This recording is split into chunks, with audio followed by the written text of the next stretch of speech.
Within the text of A Course in Miracles, the last section of chapter 15 is titled Christmas as the End of Sacrifice. What does the end of sacrifice actually mean? The Course defines sacrifice as giving up something and experiencing a sense of loss. For example, loss of finances, loss of health, loss of relationship. And as a result, a sacrifice has occurred. It is these thoughts of sacrifice and loss that actually lead to suffering and emotional pain. Thus, the end of sacrifice would mean the end of suffering.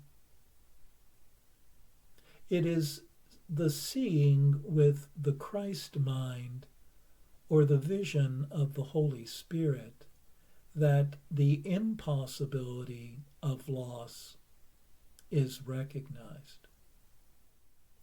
As summarized in the introduction to the text, nothing real can be threatened. Nothing unreal exists. Herein lies the peace of God. The beginning arising of the Christ vision occurs through the understanding of this impossibility of loss.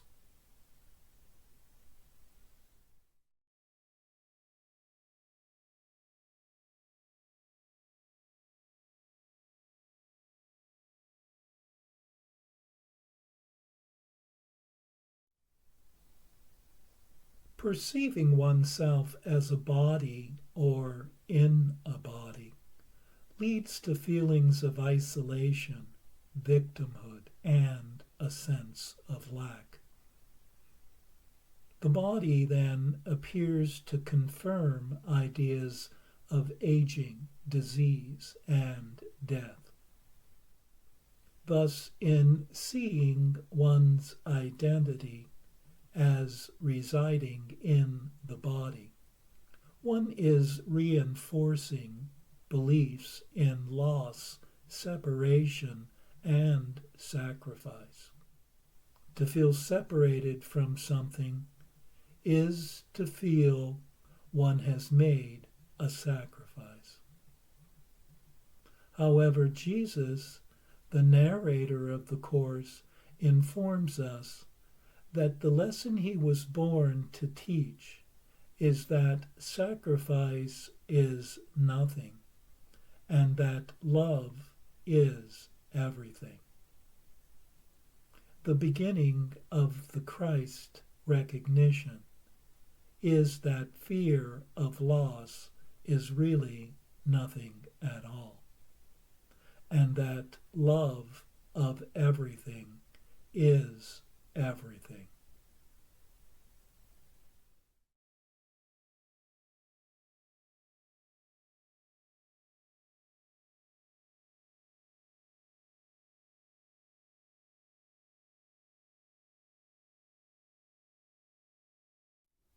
Through the recognition that the essence or substance of every body is really only love, the destruction of the body or form really means nothing at all. Communication with the other is also not lost because true communication occurs not at the physical level but at the mind level. Everyone resides within my awareness, and I reside within everyone else's awareness. Nothing really exists outside awareness. The lack of perception of another's body does not prevent one from joining with them. For what love has joined as one cannot be put asunder, cannot be separated.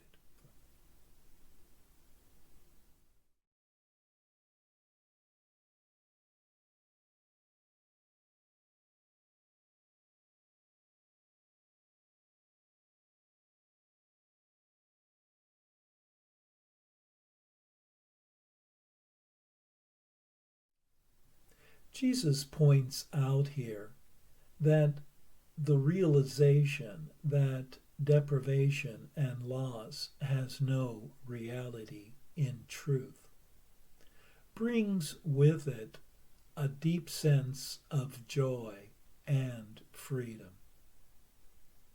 And by sharing this loving message with others, it is returned to the very source of all love.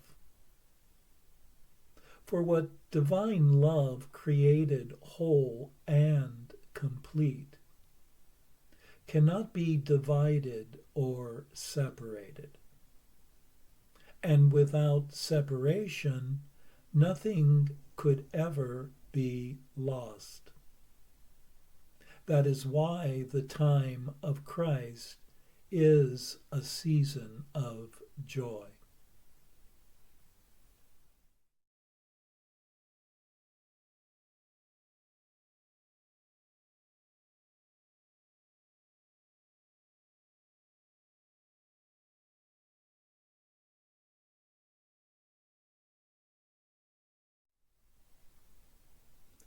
The birth of holiness is the beginning recognition of one's essential innocence. The eternal self, the Christ within that God created everyone to be. Jesus asked us here to join with his awareness of everyone's innate purity. We are guided not to see this purity as lying outside oneself, such as seeing it lying in a manger, but rather to see this wholeness as lying within oneself. Thus, Christmas symbolizes the birth or beginning awakening of the Christ, or true self that lies within us all.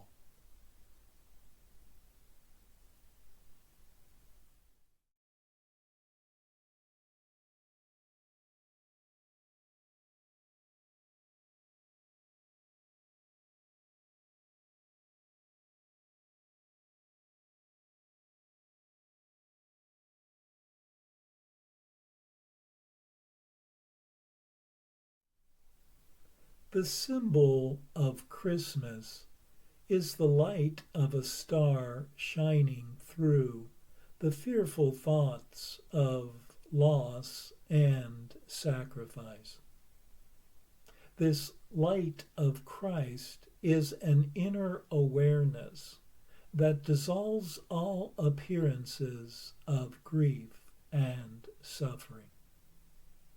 Eternal love did not create fear. One was created as an extension of this eternal love. One cannot truly be lost or sacrificed, for love can know no sacrifice, finding itself in all things.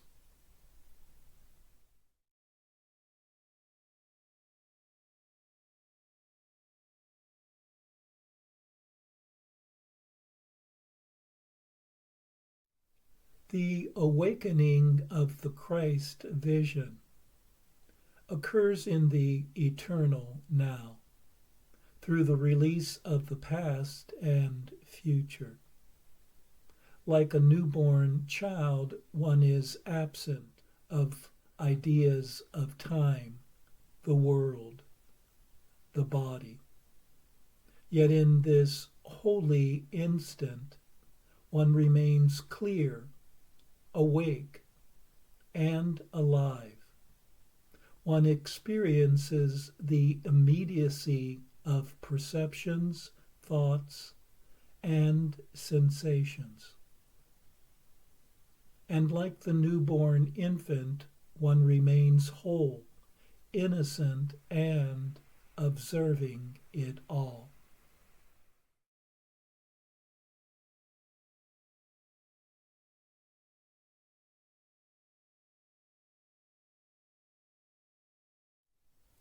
One is asked here to turn over all painful thoughts, such as fear, guilt, loss, attack, sacrifice, to the teacher of healing within. For the Holy Spirit holds the memory of the Christ vision for each of us.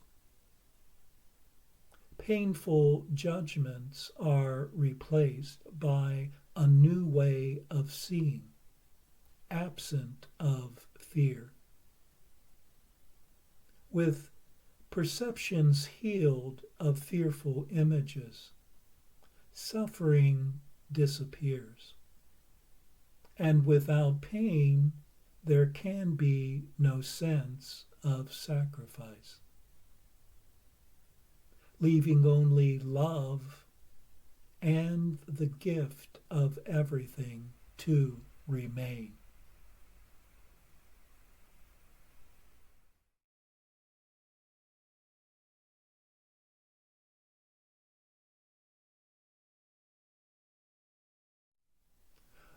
One can only experience one's innocence in the eternal now.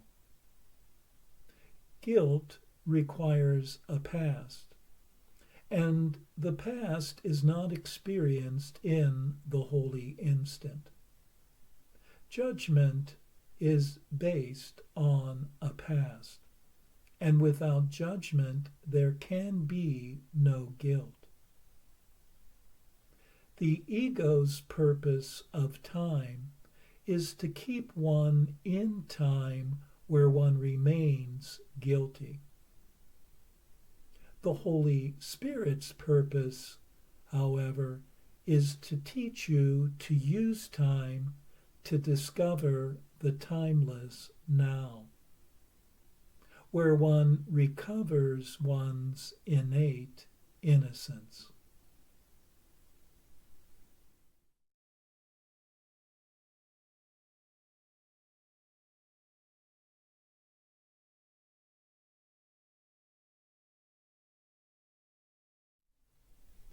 Joy becomes one's constant companion through the recognition that one can be deprived of nothing, and hence there is truly nothing to fear. For what one is everything, everywhere and forever. What can everything fear or lose? This awakening to one's connection and unity with all things is accompanied by a sense of radiant joy. Joy is our natural state, as we were created by love itself. For joy is love, alive and well. And this gift of everything is the only true gift that one has ever been given.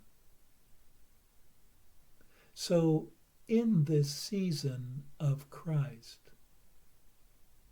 let us all join together in joy.